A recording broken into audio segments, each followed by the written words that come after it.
What is up, my cinematic queens and frontline fam? Welcome back to the Film Frontline. Today, we are talking about a brand new Hulu release that is literally doing the absolute most. And honestly, we are so here for it. We are diving deep into the gloriously chaotic, genre-bending masterpiece that is Mike and Nick and Alice. Grab your iced matcha, get comfortable, and let's get right into the breakdown. Let's set the scene, ladies. On paper, this sounds like your standard mobster flick, but writer-director Ben David Grabinski hits us with a massive plot twist right out of the gate. Time travel. We've got James Marsden playing Quick Draw Mike, a hitman who was desperately trying to exit his highly toxic workplace era. He's been having a secret situationship with Alice, played by the absolutely stunning Isaac Gonzalez. But here is the gag. Alice is married to Mike's mob boss, Nick, played by the iconic Vince Vaughn.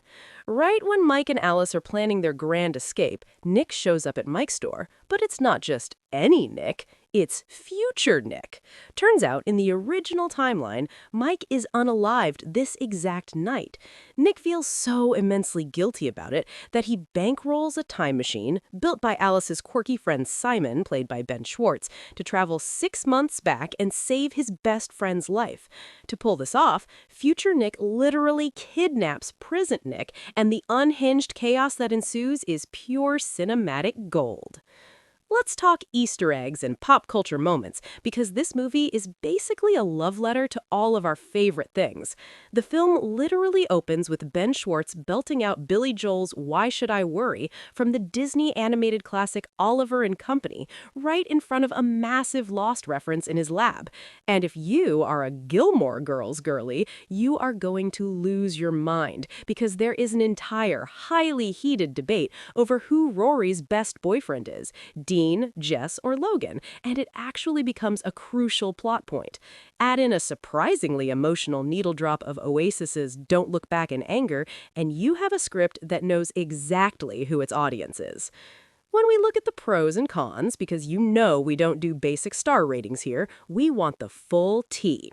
The biggest pro is the chemistry and the dual performances. Vince Vaughn doing double duty is an absolute masterclass. He gives future Nick this mature, reflective, I've been to therapy vibe, while present Nick is still fully in his brash, toxic masculine era. Marsden and Gonzalez have electric chemistry, and Alice is undeniably the smartest person in the room. She's the ultimate girl boss, pulling the strings in a male-dominated mob world, and we love to see it. The supporting cast is stacked, too, featuring comedic royalty like Keith David and Jimmy Tatro, giving us pure, unfiltered laughs as a rival mob boss and his absolute scumbag of a son. On the flip side, let's talk about the cons.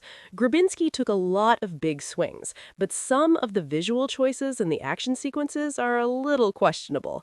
There's a very weird, slightly off-putting use of slow motion during some of the gunfights that disrupts the otherwise snappy pacing. It doesn't ruin the movie, but it definitely feels like a stylistic misstep when the dialogue is so sharp and fast-paced. Now it's time for the Film Frontline opinion. Let me be real with you guys. This movie is giving major Shane Black energy. Think The Nice Guys or Kiss Kiss Bang Bang. It is witty, violent, and laugh-out-loud hilarious. But here's the industry implication that we really need to talk about.